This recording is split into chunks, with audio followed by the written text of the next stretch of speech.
12th class students, next topic after linkage, that is autosomal inheritance.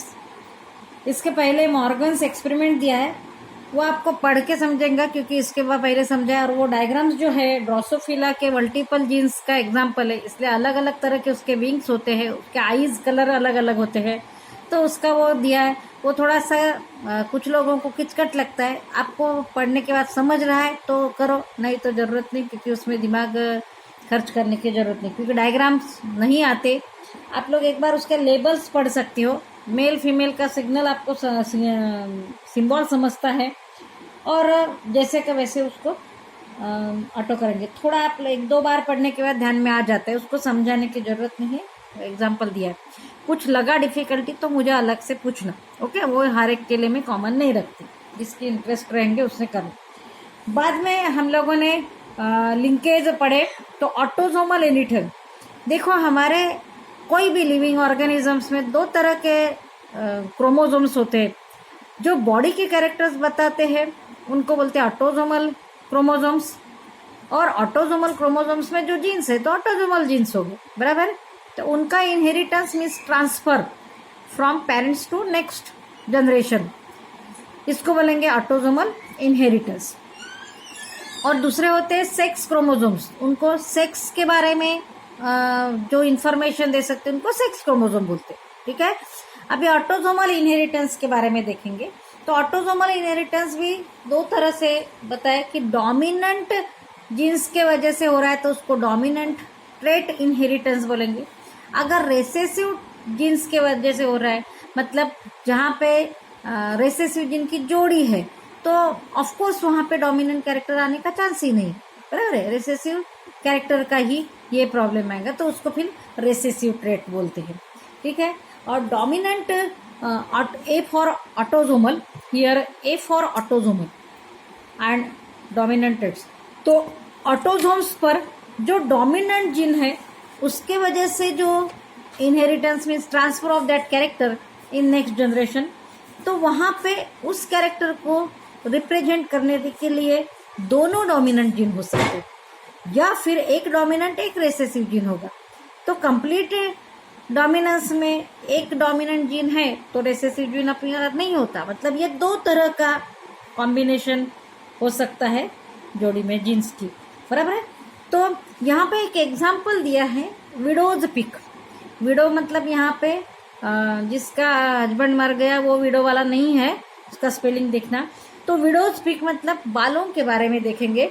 तो हमारे hairs अगर हम लोग माथे पर, है कपड़ा अपने फोरहेड पे देखेंगे, तो कुछ लोगों का ऐसे बीच में सामने आए समान दिखते हैं, राइट, मतलब विडोज पिक बोलते हैं, राइट। अपने स्कूल में गजबे मैडम के देखेंगे आप बाल के, तो उनका थोड़ा सा बीच में फोरहेड में, थोड़ा नीचे फोरहेड में ऐसे पॉइंट आता है बालों का, और कुछ लोगों के सीधे, तो सीधे जो रहते हैं उसको नॉर्मल बोलते हैं, और ये जो वी शेप आता है मतलब थोड़ा सा माथे पर ऐसे वी शेप बाल सामने आते, तो उसको बोलते हैं विडोज पिक। समझ में आ रहा है? तो ये विडोज पिक ये जेनेटिक कैरेक्टर है ना।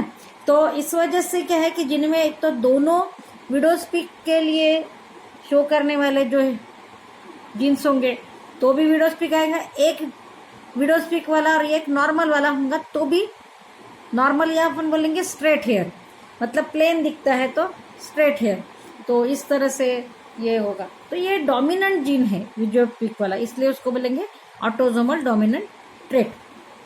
इसमें कोई डिसऑर्डर की बात नहीं है, बाल अपने सामने थोड़ा सा मांग के जगह पे सामने आके दिखे या फिर सीधे दिखे, कोई फर्क नहीं पड़ता, इसलिए ये कोई घातक वाला प्रॉब्लम नहीं है, राइट।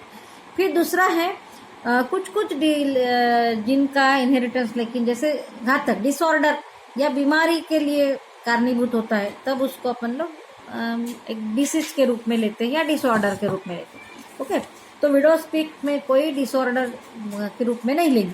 फिर ऑटोसोमल रेसेसिव ट्रेट का एक एग्जाम्पल अपने बुक में एक्सप्लेन किया है, phenyl ketone urea, PKU short form में लिखेंगे, लेकिन उसका लॉन्ग फॉर्म है फिनिल कीटोन यूरिया। ये पेज नंबर 61 पर तो ये दोनों एग्जाम्पल एक्सप्लेन किए हैं। तो फिनिल कीटोन यूरिया ये हेल्थ प्रॉब्लम क्रिएट करने वाला इनहेरिटेंस है। तो ये है रेसेसिव जीन के वजह से होने वाला, इसलिए उसको बोलते हैं ऑटोसोमल रेसेसिव ट्रेट। अब इसका क्या होता है इसको थोड़ा डिटेल में समझेंगे। तो फिनिल एलानिन ये एक अमीनो एसिड है। क्या है? अमीनो एसिड है। ये एक अमीनो एसिड है फिनिल एलानिन। ये फिनिल एलानिन को आगे कन्वर्ट करने के लिए टायरोसिन में ये एक एंजाइम लगता है। उस एंजाइम का नाम है फिनिल एलानिन हाइड्रोजाइलेज एंजाइम। तो जिनमें ये टाइप का रेसेसिव ट्रेट आता है, मतलब ये एंजाइम तैयार नहीं होता। इस तरह का जो इनहेरिटेंस होगा, मतलब कुछ ऐसा फॉल्टी जीन है कि जिसके वजह से ये फिनिल कीटोन यूरिया वाला enzyme sorry phenylalanine hydroxylase enzyme तैयार नहीं होता। यहाँ पे दोनों रेसेसिव जीन रहेंगे, राइट। इसको सिंबल कौन सा देना, नॉर्मल का नहीं दिया है करके। तो फिनिल कीटोन यूरिया ये जो डिसऑर्डर है, ये ट्रेट है, ये कारण कैरेक्टर है, ये कब आता है? तो जिसमें फिनिल एलानिन हाइड्रोजाइलेज एंजाइम तैयार नहीं होता।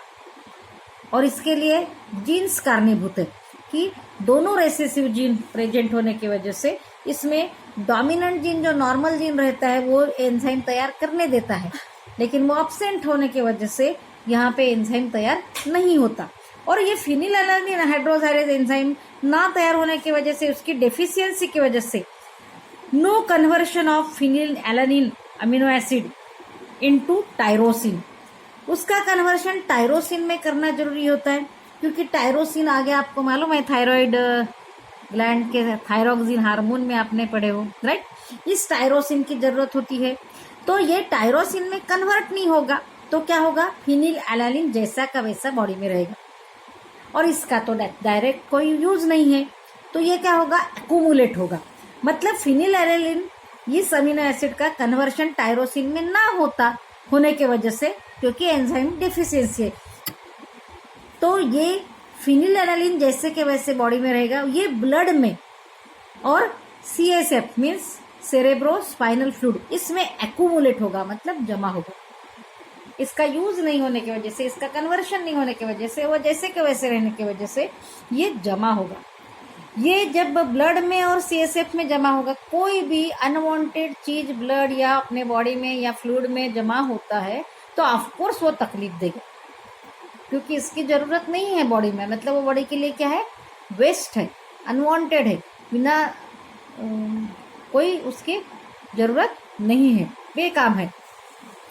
तो इसका प्रॉब्लम क्या होता है कि ये जब ब्लड और CSF में, मतलब सेरेब्रोस्पाइनल फ्लूइड में जमा होता है, अगर ज़्यादा ही हो गया तो यूरिन में वो बाहर निकलता है थोड़ा बहुत, लेकिन ओवर एक्सेस होने के बाद कुछ यूरिन में बाहर निकलता है, एक्सक्रीट होता है। जैसे अपन लोग बोलो डायबिटीज़ के पेशेंट में शुगर ज़्यादा हो गई ब्लड में, तो बहुत ज़्यादा होने के बाद थोड़ी थोड़ी यूरिन में निकल जाती है, और यूरिन में अगर ये दिखने लगी, इसका मतलब इस पेशेंट को हाई लेवल की डायबिटीज से समझ जाती।